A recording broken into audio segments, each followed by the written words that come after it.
마가복음 10장 46절에서 52절까지입니다.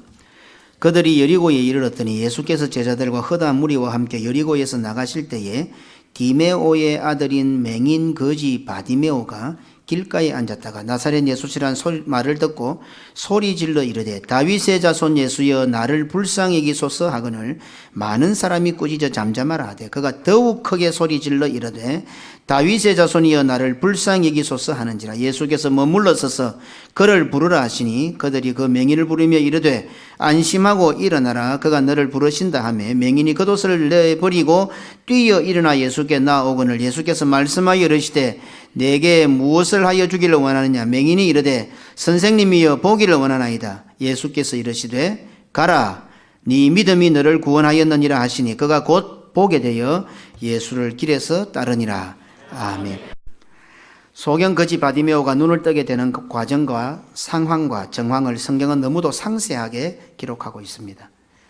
예수님께서 예루살렘으로 입성하시는 순간에 발생한 이 기사가 이처럼 정밀하고 생동적으로 기록되고 있는 이유는 이 기사가 분명 많은 목격자가 있었음과 동시에 그만큼 중요한 의미가 있다는 사실을 반증하고 있기 때문입니다. 순례자들이 빈번한 시가의 어귀에 눈먼 거린이 앉아서 구걸을 하는 광경은 건동 지역에 흔히 있는 광경입니다. 그러니 거지 소경의 등장은 특별한 것이 아니라 너무도 평범하고 쉽게 볼 수 있는 장면이라고도 할 수 있습니다. 그런데 이 평범한 사건을 성경은 너무도 상세하게 기록하고 있고 이 사건 속에 너무도 독특한 상황이 여러 군데 등장하고 있습니다. 먼저 마가복음의 기록의 형태입니다. 그것은 다름이 아닌 고침받은 사람의 이름이 바디메오의 이름이 기록되고 있다는 사실입니다. 마가의 기사에서 병자가 치유를 받는 사건을 기록하고 있는데 당사자의 이름이 나오는 것은 매우 드뭅니다. 마가복음 전체를 한번 가보십시오. 병자가 고침받는 사건이 많이 등장하는데 고침받은 병자의 이름이 기록되고 있는 장면은 드문 것이 아니고 이 사건 외에는 없습니다. 대부분이 병자의 병명과 그 상황을 기록하는 것이 마가복음의 기록 형태입니다. 그러니 마가복음이 쭉 기록을 해오면은 동일한 방법으로 기록을 할 것이니 독특하게 이 바디메오 사건에 와서는 그 기록 형태가 딱 달라집니다. 마가복음 1장 23절에 마침 저희 회당에 더러운 귀신 들린 사람이 있어. 사람 이름이 안 나오죠. 그냥 더러운 귀신이 들렸다. 1장 40절에 한 문둥병자가 예수께 와서 꿇어 엎드려 간구하여 가로되. 한 문둥병자, 그냥 병자만 기록할 뿐입니다. 또한 병을 고침받는 상황을 기록하는데 실제로 그 병을 고치는 것보다는 그 병을 고치는 예수님의 의도를 더 정확하게 나타내고 있습니다. 그래서 마가는 우리가 지금 보고 있는 이 마가복음의 저자죠. 마가는 결론적으로 병에 대한 언급보다는 예수님의 의중을 나타내는 말씀으로 예수님의 치유 사건의 결론을 기록합니다. 마가복음 2장 5절에 예수께서 저희의 믿음을 보시고 중풍병자에게 이르시되 소자야 내 죄 사함을 받았니라. 중풍병에 병자가 왔는데 중풍병자를 어떻게 고쳐서 중풍병이 났었다가 하는 것이 아니고 마가는 이 기록을 어떻게 합니까? 소자야 내 죄 사함을 받았느니라. 예수님의 의도를 딱 나타내시는 거예요. 마가복음 5장 34절에 예수께서 가라사대 따라 내 믿음이 너를 구원하였다. 병자가 왔는데 그 병을 고쳤다 안 고쳤다고 표현 안 하고 네 믿음이 너를 구원했다. 이렇게 예수님의 의도를 나타내는 겁니다. 9장 23절에는 예수께서 이르시되 할 수 있거든이 무슨 말이냐? 믿는 자에게는 능치 못함이 없다. 10장 52절에 예수께서 이르시되 가라 네 믿음이 너를, 오늘 본문이죠. 맹인이 왔는데 눈을 뜨는 데 대한 말씀은 안 하시고 내 믿음이 너를 구원했다. 이렇게 마가복음은 기록하고 있단 말입니다. 우리는 성경을 보면서 병 낫는 것에 집중을 합니다. 하지만 성경은 병을 낫게 하시면서 예수님의 의중을 나타내려고 하는 데 집중하고 있습니다. 똑같은 성경을 보면서 우리는 병자가 병 낫는 것에 집중을 하고 우리도 그런 병이 많기 때문에 병을 낫고 싶어 합니다. 그런데 성경은 의외로 병자를 대두를 시키는데 병 낫는 것보다 그 병을 낫게도 하시지만은 그 병을 낫게 하시면서 예수님께서 무엇을 원하시는가를 강조하고 있다 이 말입니다. 이름이 등장하는 것을 살펴보면 병자의 이름이 기록된 것이 아니라 그 병자와 관계되는 사람의 이름이 기록되어 있습니다. 마가복음 1장 30절에 보면 시몬의 장모가, 그 장모 이름이 안 나오죠. 시몬의 장모가 열병으로 누웠는지라. 마가복음 5장 20절에 보면 회당장 야이로의 딸, 그 사람 이름이 안 나옵니다. 마가복음의 기록 형태는 다 이런 형태입니다. 그런데도 불구하고 오늘 우리가 읽었던 본문 바디메오 사건은 독특하게 기록되어 있으니까 마가복음에 병 낫는, 병 고치는 사건 기록 형태하고 전혀 다르게 형태가 나와 있으니까 아, 여기는 뭐 특별한 게 있겠다, 그렇게 볼 수가 있다 이 말입니다. 오늘 본문은 10장 46절에 저희가 여리고에 이르렀더니 예수께서 제자들과 허다한 무리와 함께 여리고에서 나가실 때에 디메오의 아들인 소경 거지 바디메오가 길가에, 정확하게 나와 있죠. 이것은요, 병명도 나오고 아버지 이름도 나오고 또 어떻게 자기 이름도 나오고 마가복음의 기록 형태하고는 전혀 달라요. 바디메오란 바와 디메오의 합성어입니다. 바는 라틴어로 아들이라는 뜻이고 디메오는 히브리어인데 사람 이름입니다. 그래서 바디메오란 단어는 디메오의 아들이란 뜻입니다.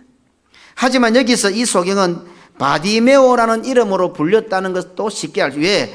디메오의 아들 바디메오 했으니까 사실은 바디메오는 디메오의 아들이다 이런 뜻인데도 사실 바디메오가 이름인 것 같습니다. 그래서 디메오의 아들 바디메오, 이렇게 성경은 기록하고 있습니다.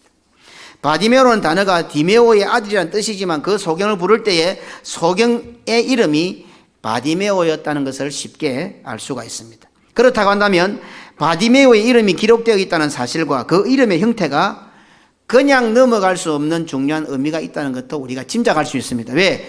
다른 마가복음에서는 이렇게 기록 안 되어 있는데 이 부분에 왔으면 이렇게 기록되어 있으니까 아, 이거는 무슨 의미가 있겠다, 쉽게 짐작할 수가 있다 이 말입니다. 우리는 바디메오가 눈을 떴다는 사실에만 초점을 맞추어 생각하고 말씀을 보니 육신의 눈을 고침받는 것, 육신의 눈을 뜨는 것보다 훨씬 중요한 것에 대해서, 다시 말해서 성경이 지금 말씀하고자 하는 중요점, 예수님께서 하시고자 하는 의도, 그것에는 무감각하고 무의미하게 넘어간 것입니다. 바디메오가 눈을 뜨는 것과 바디메오의 이름이 성경에 기록된 것과 둘 중에 어느 것이 더 크고 중요할 것 같습니까? 이 질문만 딱 던져도 생각이 딱 달라지지요. 우리는 바디메오, 맹인인 바디메오가 눈을 뜬 것, 거지 맹인 바디메오가 눈을 뜬 것에 집중을 하다 보니까 아, 고침 받았구나, 우리도 바디메오와 같은 신앙을 가져서 눈 고침을 받자라고만 결론 내지만은 제가 오늘 질문을 딱 던져볼게요. 바디메오가 눈을 뜬 것이 중요합니다. 크고 중요합니까? 바디메오의 이름이 성경책에 기록된 것이 더 크고 중요합니까? 답은 쉽게 나오잖아요. 이 정도도 우리가 묵상이 잘 안 된다는 겁니다. 우리가 100년도 못 사는 이 세상에서 잘 먹고 잘 사는 것과 영원토록 살게 될 천국에 내 이름이 기록되는 것과 어느 것이 더 크고 중요합니까? 예, 이 세상 사는 것이 중요하지 않다는 게 아닙니다. 굳이 우리가 한 비교해 보자면 100년도 안 되는 이 세상에서 잘 먹고 잘 사는 것이 중요합니까? 아니면 영원히 살게 될 천국에 내 이름이 기록되는 것이 중요합니까? 지금 이렇게 물어보고 있는 겁니다. 그런데도 어쩌면 지금 이 말씀을 들으면서도 어쩌면 우리는 육신의 눈을 뜨는 것에만 집중하고 있을지 모르겠습니다. 그렇다 보니 우리는 바디메오가 소경이었다는 사실은 잘 알면서도 메시아이신 예수 그리스도를 알아보지 못하는 모든 사람들이 소경이라고 지적하는 성경의 소리는 듣지 못하고 있습니다. 정말 성경이 말씀하고자 하는 것과는 거리가 멀어 있습니다. 지금 나는 예배의 자리에 앉아 있으면서도 실제로 예배와 거리가 멀어 있지는 않습니까? 똑같은 적용입니다. 지금 우리는 예배의 자리에 나와 있습니다. 영적으로는 하나님의 보좌 앞에 나와 있습니다. 그러나 하나님과는 전혀 거리가 멀지 않습니까? 예배는 드리고 있습니까? 하나님은 만나고 있습니까? 하나님의 음성은 듣습니까? 하나님 앞에 찬양은 정말 합니까? 예배의 자리는 나와 있지만은 예배와는 거리가 멀어 있는 거예요. 하나님 앞에 나와 있다고 말은 하는데 하나님하고는 상관이 없는 거예요. 오늘 이 마가복음을 통해서 바디메오의 사건을 통해서 성령 하나님께서 예수님께서 보여주시고자 하는 의도가 있는데 거기에 대해서는 모두가 다 눈이 감겨져 있는 거예요. 다 자기 생각만 가지고 있는 거예요. 예수님의 제자들과 서기관과 바리새인 유대인들 허다한 많은 무리들은 그들의 전통과 관례에 따라 약속된 메시아를 기다리는 노래와 행동을 하고 있습니다. 겉옷을 벗는다든지 가지나무를 흔든다든지 나귀를 메어 있는 나귀를 풀어온다든지 이 모든 것들이 구약 성경에 다 예언되어져 있는 메시아를 기다리는 전통의 관례입니다. 지금 그들은 그 행동을 하고 있습니다. 모두가 다 메시아를 기다리는 전통을 따라서 말씀에 따라서 자기들이 행동을 하고 하는데도 메시아이신 예수님은 못 알아보고 있는 거예요. 오늘 이것을 지금 마가복음 바디메오 사건이 지적을 하고 있는 거예요. 오늘 우리가 예수님을 믿습니다. 하나님을 믿습니다. 예수님을 하나님의 구주로 고백합니다. 그래서 예배 자리에 나왔습니다. 여기 앉아 있습니다. 우리 모두가 다 하나님을 섬기고 예수님을 믿고 신앙생활하는 모습으로 앉아 있습니다. 그런데도 불구하고 하나님의 뜻과는 아무 상관이 없는 거예요. 하나님의 뜻에는 관심이 없는 거예요. 하나님은 무엇을 좋아하실까? 별 생각이 없는 거예요. 예배에 참석하면 진정한 예배가 무엇일까? 말씀을 들으면서도 말씀에 대한 나의 태도가 어떤가? 아무 생각이 없는 거예요. 바디메오 사건이 기록된 성경을 읽고 보고 들으면서도 예수 그리스도께서 메시아 되신다는 사실에는 무감각하고 예수 그리스도를 믿어 구원 얻었다는 사실에는 무감각하고 바디메오처럼 육신의 눈을 뜨는 것에만 내가 원하는 것에만 집중하고 있는 우리는 어쩌면 그들보다 더 큰 심각한 병을 앓고 있지 않는지 물어보아야 할 것입니다. 이 바디메오의 사건을 통해서 주님의 뜻을 찾지 않고 전부 우리의 입장에서 나의 입장에서 바라보고 해석하고 적용을 하다 보니 실제로 중요한 것들을 놓치고 알지도 못하고 눈치채지도 못하고 넘어갔다는 사실을 우리 1차적으로 깨달아야 합니다. 비록 우리가 구원의 백성 하늘의 백성이 되어 하나님의 보좌 앞에 나와 예배를 드리고 있지만 우리의 육신의 눈을 뜨는 것 나의 욕구 내 중심이 앞서다 보니 이 세상에 필요한 요구사항이 더 많다 보니 그것이 더 중요하다 보니 영의 눈은 감겨져 있고 하나님도 보지 못하고 구원의 백성으로서 어떤 예배를 드려야 하는지도 모르고 하나님의 뜻에 대해서도 전혀 무지하다는 사실을 우리는 일단 깨달아야 됩니다. 하나님의 말씀을 들으면서도 하나님 말씀 별로 안 중요해요. 자기 입장이 더 중요한 거죠. 자기 원하는 것.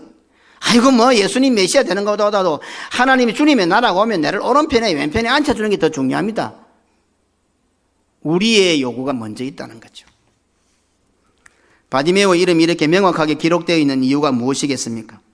별 필요가 없어 보이는 아버지의 이름까지 성경이 기록하고 있는 이유가 무엇이겠습니까? 이것에 대해서는 다음 시간에 시간 나면 조금 더 살펴보십시다. 굳이 아버지 이름까지는 안 적어도 되는데 아버지 이름까지 기록이 되고 있어요.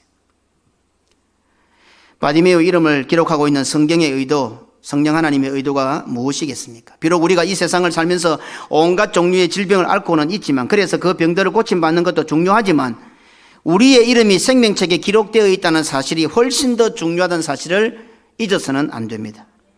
예수님을 만나 눈을 뜨게 된 것도 기적이요 은혜 맞습니다. 하지만 바디메오의 이름이 성경에 기록되어 있는 것은 어쩌면 그것과 전혀 비교할 수 없는 엄청난 기적이요 큰 은혜입니다. 지난 시간 우리는 바디메오가 절규하듯이 부르짖는 다윗의 자손 예수여 나를 불쌍히 여기소서라는 말이 어떤 상황에서 내뱉은 말이었으며 어떤 의미를 갖고 있는지 살펴보았습니다. 수천 년 동안 약속된 메시아를 기다리고 있습니다. 메시아를 기다리는 전통을 생활화합니다. 우리 예배의 생활화라는 표현을 말드려요. 유대인들은요 그 생활 자체가 메시아를 기다리는 것이 그들의 생활이고 전통이었습니다. 그러나 정작 그 약속된 메시아가 오셨는데 유대인들은 영적 소경이 되어서 예수를 알아보지 못하고 보지 못하고 있었던 것입니다. 그들의 생활, 그들의 전통, 그들의 관습 모든 것이 메시아를 기다리는 여자의 후손을 기다리는 것인데도 불구하고 그 관례를 따라 살아가고 있으면서도 정작 메시아가 탁 오셨을 때는 아무도 몰라보는 거예요. 이러한 유대인들에게 예수님께서는 성경은 이 말을 들려주고 있는 것입니다. 예수님께서는 영적으로 소경되어 메시아를 알아보지 못하고 대적하는 유대인들에게 다윗의 자손 예수여라는 말을 소경이요 거지인 바디메오가 하게 하여서 실제로 소경이 누구인지를 지금 가르쳐주고 계신 것입니다. 무감각하던 유대인들이 그 소리에 깜짝 놀라 눈치를 채고 회개하고 돌아오기를 원하시는 예수님의 사랑의 표현이었던 것입니다. 다윗의 자손 예수여, 아무도 그를 다윗의 자손 예수라고 모르는 그때에 못 보는 소경이, 그것도 거지가 그 수많은 관중들 사이에서 그 소란스러움을 뚫고 큰 소리로, 못하게 하니까 더 큰 소리로 다윗의 자손 예수여 라고 했을 때에 메시아를 기다리는, 다윗의 자손을 기다리는 수많은 유대인들이 그 소리에 깜짝 놀라서 정신을 차리라고, 지금 자기들이 잡으려고 하려는 이 예수가 메시아구나 해서 깨달으라고 예수님께서 그들에게 가르쳐 주셨던, 일깨우시는 예수님의 사랑의 표현이었던 것입니다. 우리가 볼 때는 바디메오의 절규 같아 보이지만 알고 보면 예수님의 절규였습니다. 그런데도 그 약속의 백성, 택함 받은 백성 유대인들은 계속해서 육의 눈만 더 밝아질 뿐이었습니다. 예수님을 책잡고 잡기 위하여 혈안이 되었고 세상적이고 인간적인 자기 중심의 눈이 밝아짐으로 해서 메시아를 알아보아야 할 영적 눈은 완전히 어두워지게 되었습니다. 그때 바디메오는 예수님으로부터 눈을 고침받기 위하여 믿음을 가지고 더 큰 소리로 한 번 더 고함을 칩니다. 똑같은 소리인데요, 성경에서 두 번이라는 의미는 참 크지 않아요, 그죠? 단순하게 두 번 고함 질렀거나 이래 보면 안 되고 성경에서 두 번 반복하는 것은 상당히 의미가 큽니다. 바디메오가 예수님을 향하여 더 큰 소리로 고함을 지르는 것 같지만 실상은 예수님께서 사랑하는 자신의 백성들을 향하여 제발 좀 정신을 차리라고, 제발 좀 눈을 뜨라고 고함을 지르는 장면이신 겁니다. 바디메오는 자기 눈을 뜨기 위해서 예수님을 부르는 것 같지만 실제로는 전체가 다 메시아에 대해서 눈이 감겨진 영적 소경된 사랑하는 자기 큰아들들, 유대인들들, 그 이스라엘 백성들 향하여 제발 정신 좀 차려라, 제발 눈 좀 떠라라고 예수님께서 피를 토하는 심정으로 절규하고 계시는 것입니다. 다윗의 자손 예수이라고 고함치는 바디메오의 울부짖음은 자신의 사랑하시는 백성들의 감겨진 영안을 열게 하고 불신앙에서 돌아오게 만드시려고 하는 예수님의 애타는 절규였던 것입니다. 소경거지 바디메오의 눈을 뜨게 해주심으로 실제로는 유대인들의 감겨진 영적인 눈을 뜨게 해주시고자 했던 것이 바로 예수님의 의도요, 성령님의 의도였던 것입니다. 예수님에게 자신의 인생을 올인한 제자들 역시 더했으면 더했지 결코 덜하지 않았습니다. 제자들은요, 예수님께서 메시아라는 사실에 대해서 들었습니다. 잘 알고 있었습니다. 한 걸음 더 나가 믿었습니다. 예루살렘에 오시면서 예수님께서 이미 또 제자들에게 내가 예루살렘에 올라가면 잡힐 것이고 죽임을 당할 것이고 3일 만에 살아날 것이라고 구체적으로 가르쳐 주셨습니다. 제자들에게는. 그래서 들었습니다. 알았습니다. 예수님이 메시아인 것을 믿었습니다. 그런데도 그들조차 정작 예루살렘으로 입성하시는 순간에는 아무도 메시아를 못 알아보고 있습니다. 예수님의 제자들도 소경이었습니다. 이렇게 볼 때 예수님께서 메시아로서 예루살렘에 입성하고 계신다는 그 사실을 알아보지 못하는 제자들이 훨씬 더한 소경이 아니겠습니까?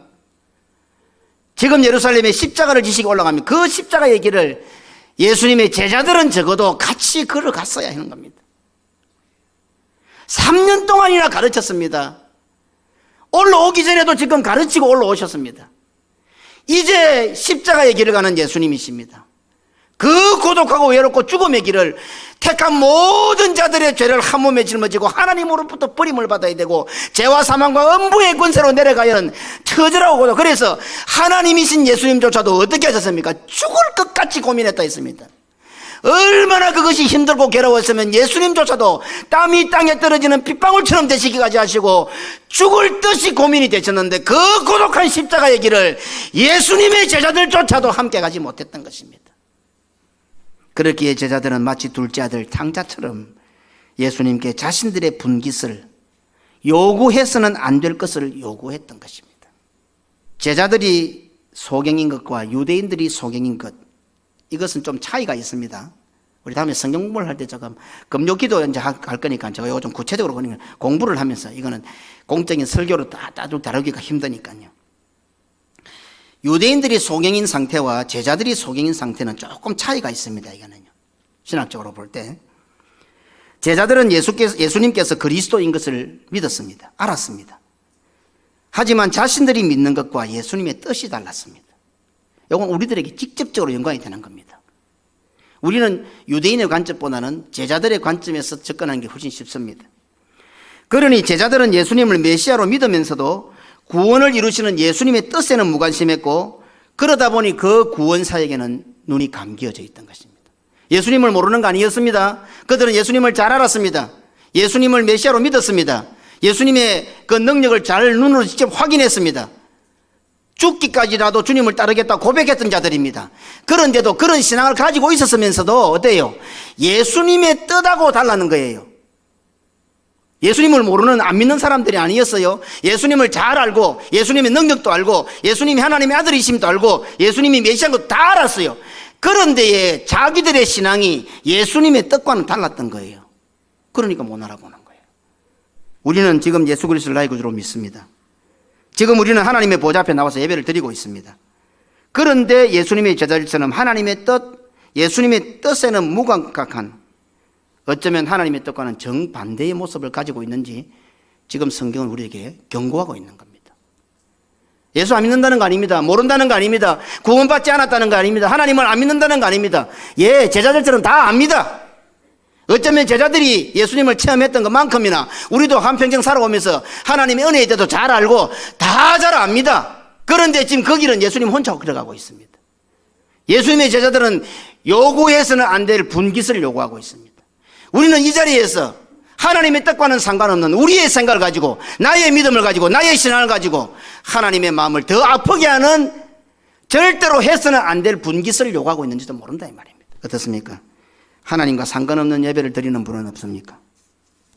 하나님의 뜻에 대한 영안이 감겨져 있으니 제자들이 소원하고 바라는 것 역시 영안이 감겨져 버린 자들과 다를 바가 없었습니다. 그러다 보니 제자들이 탕자처럼 요구하는 것은 당연한 수순입니다.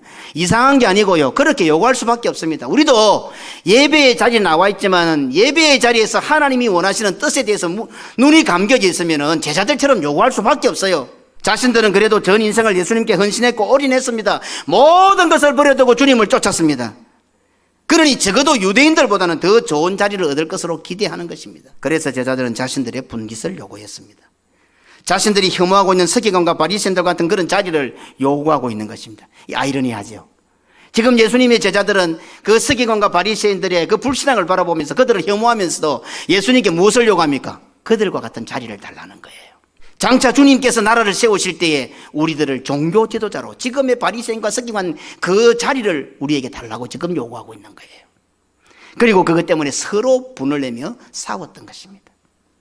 예수님께서는 십자가를 지시고 죽으러 가시는데 제자들은 자신에게 돌아올 분기 자리 싸움 때문에 분을 내고 있었던 것입니다.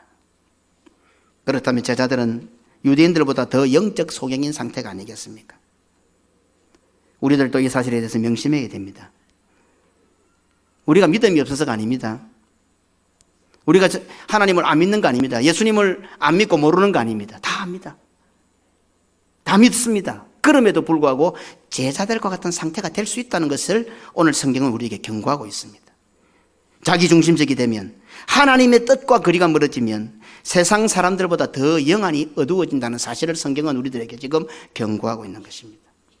예수님께서는 절규하면서 고함을 치는 바디메오의 다윗의 자손 예수라는 말을 통해서 제자들의 감겨져 있는 영안을 띄워주시고 그들의 잘못된 신앙을 회복시켜 주고 싶으셨던 것입니다.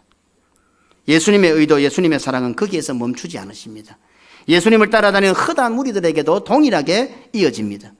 허다한 무리들 역시 자신의 질병을 고침받고 자신이 이기지 못한 귀신을 쫓아내주기만 하면 더 바랄 것이 없는 존재들입니다. 거기에다 오병이어 칠병의 역사를 일으켜 배부르게 해주신다면 더 바랄 것이 없습니다. 혹 재수가 없어서 나에게까지 기회가 안 온다 하더라도 남들이 고침받는 기적이라도 보고자 하는 것이 지금 그들이 예수님을 따라다니는 목적입니다. 우리의 구원을 위하여 예루살렘으로 올라가시는 메시아이신 예수님에 대해서는 아예 관심이 없습니다. 완전히 눈이 감겨져 있다고 표현하기가 좀 그렇지요. 예수님이 메시아라는, 예루살렘에 입성하시는 그 장면이 메시아라는 사실에 대해서는 아예 관심이 없습니다. 이러한 영적 어둠에 사로잡혀 있는 수많은 허다한 무리들 성경을 이렇게 표현하고 있죠. 무리들에게 소경 거지 바디메오를 등장시켜서 큰 소리로 부르짖게 했던 것입니다.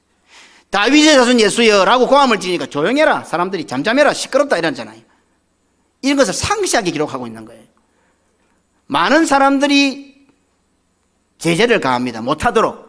그때 어떻게 합니까? 더 큰 소리로 다윗의 자손 예수여 라고 고함을 지릅니다. 영적으로 어두워 있는 수많은 허다한 무리들에게도 바디메오의 절규의 목소리가 들리게 해주셨던 것입니다. 먹고 사는 것에만 혈안이 되어 있던 백성들의 영안도 열어서 구원을 보게 하려 하시는 것이 바로 예수님의 의도였고 오늘 본문의 의도입니다. 오늘 이 자리에 앉아 있는 우리는 어떨 것 같습니까? 우리는 2000여 년 전에 그 예수 그리스도께서 우리의 구세주임을 너무도 잘 알고 지금도 확신하고 믿고 있습니다. 그리고 시간마다 우리는 그것을 입으로 고백합니다. 예수 그리스도의 보혈의 날개옷을 입고 자유롭게 하나님의 보좌 앞에 지금 날아올라와 있는 자들입니다. 그것을 아멘하는 자들입니다. 예수 그리스도의 몸이요 교회가 된 자들로서 하나님의 백성임을 확신합니다. 비록 내가 세상에서 좀 부족하고 여러 가지 연약한 모습으로 산다 하더라도 적어도 그래도 나는 예수님을 나의 구주로 믿고 구원받은 백성임을 확신합니다. 예수님을 나의 구주로 믿습니까? 예수님을 나의 구주로 믿어 구원받은 자임을 확신하십니까? 예수 그리스도를 나의 구주로 구원받았기 때문에 천국 백성 될 것임을 확신하십니까? 아멘 합니다. 하나님의 뜻을 이루어야 하는 사명자들임을 세계를 교골하여 선교하면서 주의 뜻을 이루어야 될 자들임을 우리 모두는 적어도 기본적으로 어린아이들일지라도 적어도 부산기금교에 속한 자들은 다 알고 다 믿고 다 깨우치고 있습니다. 그런데 정작 이 예배 자리에 앉아서는 이 세상이 본향인 것처럼 마치 천년 만년 살 것처럼 세상의 것에 자기의 것에 취해 있습니다. 그리고 이 세상의 자리에 연연합니다. 그래서 하나님 앞에 오른편 왼편을 달라고 지금 요구합니다. 그리고 그걸 많이 가지고 있으면 자랑합니다. 성도들 가만히 보십시오. 죄송하지만 목사들, 장로들, 집사들, 권사들 만나서 자랑하는 건 뭡니까? 물론 그것은 분복으로 받은 건 맞습니다. 세상에서 잘 먹고 잘 사는 거, 사업 잘 되는 거, 돈 많이 버는 거 이런 거 다 자랑해요. 내 신앙이 어떻게 달라져 있고 말씀의 은혜를 받아서 내가 어떻게 내 삶의 자체가 사고방식 자체가 달라져 있고 내가 받은 이 천성은 더럽고 정말 짐승보다 못한 천성이었지만 내가 예수 믿고 나니까 이렇게 예수님의 성품을 하면서 달라지고 있다는 이런 자랑은 별로 없어요. 내 형편과 사정과 기분과 감정은 싫어도 하나님 앞에 기도하여 주신 능력을 받아서 그 모든 것을 극복하고 순종하며 나아간다는 이런 자랑은 잘 없더라 이 말입니다. 세계를 교골하여 주님과 함께 십자가의 길을 가야 할 자들이 자기 중심적인 자리 싸움에 분을 내고 정신이 팔려 있다 이 말입니다. 완전한 영적 암흑 상태입니다. 완전한 영적 침묵 상태입니다. 오늘 바디메오 사건은 오늘 우리들에게 이것을 말씀하고 싶은 거예요. 이러한 우리의 영적 암흑, 영적 침묵을 깨기 위하여 오늘 성령님께서는 소경 거지 바디메오의 입을 통해 터져나온 다윗의 자손 예수라는 고함 소리를 지금 우리의 귀에다 탁 들려주고 계시는 것입니다. 우리는 유대인같이 그런 모습이 있어요. 우리는 제자들 같은 그런 모습이 있습니다. 우리는 주님을 따라다니는 허다 무리와 같은 모습들이 있습니다. 그런 우리들에게 오늘 성경을 통해서 아무개야 이 음성을 들으라. 다윗의 자손 예수여 이 음성을 들려주고 계신 것입니다. 그러니 예수님께서는 소경 거지 바디메오의 눈을 고쳐주심을 통해 예배의 자리에 앉아있지만 예수님을 잘 알고 믿고 있지만 자기 중심적인 불신앙의 병에 걸려 하나님의 뜻에 눈이 어두워져 있는 영적 소경인 우리들의 눈을 고쳐주시고 싶으신 것입니다. 그런데도 우리들은 바디메오가 육의 눈을 뜨는 것에만 집중하고 나에게도 우리에게도 그 기적 그 은혜를 달라고 기도하고 있다는 사실입니다. 그러니 이 자리에 앉아있는 우리들은 유대인들보다 제자들보다 허다 무리들보다 훨씬 더 영안이 감겨져 있는 영적 소경들입니다. 바디메오가 다윗의 자손 예수이라고 하는 소리를 통해 예수님께서 원하시는 것이 실제로 지금 이 바디메오가 절규하는 절규는 예수님이 나를 향하신 절규라는 것을 알아보았습니다. 구원의 백성이요 그리스도의 몸된 교회이면서도 복음과 교회와 그리스도의 무관심한 우리들에게 예수님은 이 바디메오의 절규를 고함 소리를 들려주고 계십니다. 하나님을 믿으면서도 하나님의 뜻과는 상관이 없는, 교회 속에 있으면서도 교회의 뜻과는 상관이 없는, 말씀을 들으면서도 말씀의 뜻과는 전혀 상관이 없는 영적 소경인 나의 눈을 뜨게 하시려는 예수님의 고함 소리, 예수님의 절규 소리를 오늘 이 강단에서 토하고 있는 것입니다. 예수 그리스도께서 메시아 되심을 알리는 이 일이 다름이 아닌 바디메오의 고백을 사용하고 있다는 사실입니다. 바로 여기서 마가복음의 기록 형식상 매우 독특하게 바디메오의 이름이 기록된 이유를 이제 찾아보았습니다. 지금 나는 어떤 상태입니까? 서기관과 바리새인과 유대인들은 메시아를 기다리면서도 메시아를 보지 못하는 소경은 아닙니까? 성경은 훨씬 더 예수님의 재림에 대해서 많이 예언하고 있습니다. 우리는 예수님의 재림을 기다리는 자들입니다. 정말 재림을 기다리십니까? 재림에 대한 생각은 해보셨습니까? 예수님께서 공중에 임하실 것을 생각은 해보시고 사십니까? 한 번 온 사람은 가는 건 정확합니다. 누가 뭐 세금에 대해서 얘기했지만 사람이 살아내면 꼭 해야 될 것은 죽는 것과 세금 내는 거라던데 영 안 죽는 것처럼 살고 계시지는 않습니까? 어쩌면 예수님이 재림하셔도 몰라볼 수 있는 사람들도 있을 것 같아요. 이런 경고입니다, 이게요. 유대인들은요, 초림의 예수를 얼마나 많이 사모하고 기다렸습니까? 못 알아봤습니다. 우리는 훨씬 더 예수님의 재림을 기다리는 자들 아닙니까? 예수님의 제자들처럼 메시아가 누구인지 다 알면서도 자기 생각, 자기 중심에 사로잡혀 예수님의 뜻을 보지 못하는 소경은 아닙니까? 우리는 예수님을 믿는 사람들입니다. 예수님을 다 아는 사람들입니다. 하나님의 자녀들입니다. 그런데 자기 생각에 사로잡혀 있고 자기 형편과 처지가 더 중요한 거예요. 그러니 예수님을 몰라보는 거예요. 이제 1월부터 우리 교회가 금요 기도회를 부활시킬 겁니다. 왜 기도하는 겁니까? 내 뜻을 하나님께 간출시키는 겁니까? 뭐 내가 기도 열심히 해서 뭐 하나님의 뜻을 찾아가는 겁니까? 아닙니다. 기도 안 하는 사람은요, 형편과 처지 따라서 잘 안 되지만은 기도 많이 하는 사람은 어떻습니까? 형편이 안 돼도 순종하는 거예요. 기도 많이 하는 사람은 기분이 나빠도 순종하는 거예요. 기도 많이 하는 사람은 상황이 나빠도 순종하는 거예요. 왜? 기도를 하니까요. 기도에 대해서 이제 좀 교육이 있을 겁니다. 배워야 되지요. 많은 무리들처럼 이것도 저것도 아니고 그냥 병 고쳐주고 먹을 거 주고 기적 일으키는 것 보고자 하는 메시아는 그냥 자신도 못 알아보고 있는 소경들은 아닙니까? 소경이면서 소경인 줄 아는 자가 불쌍합니까? 아니면 소경이면서도 자신이 소경인 줄 모르는 자가 불쌍합니까? 바디메오는 소리라도 질렀습니다. 자신이 소경인 줄 알았기에 다른 방법이 없기에 눈을 뜨고 싶어서 소리라도 질렀습니다. 혹시 우리는 진짜 소경은 아닙니까? 유대인들처럼 예수님과 상관없는 것에 혈안이 된 소경은 아닙니까? 예수님의 제자들처럼 신앙도 있고 믿음도 있고 예수님에 대해서도 잘 알면서도 예수님께서 기뻐하시고 원하시는 것에 대해서는 전혀 무관심한 소경은 아닙니까? 바디메오는 자신이 맹인인 줄 알았기에 주님을 부르기라도 했습니다. 오늘 우리는 진짜 영적 맹인이면서도 맹인인 줄도 모르고 그래서 주님을 부를 생각도 하지 못하는 안타까운 상태로 있지는 않습니까? 지금 예수님께서 내 옆에 와 계신데도 자기가 소경인 줄 모르니 예수님을 부르지도 못하는 맹인에다가 벙어리는 아닙니까? 아니, 아예 예수님 부를 생각도 안 하는 진짜 맹인은 아니십니까? 오늘 마가복음에 우리에게 들려주는 절규입니다.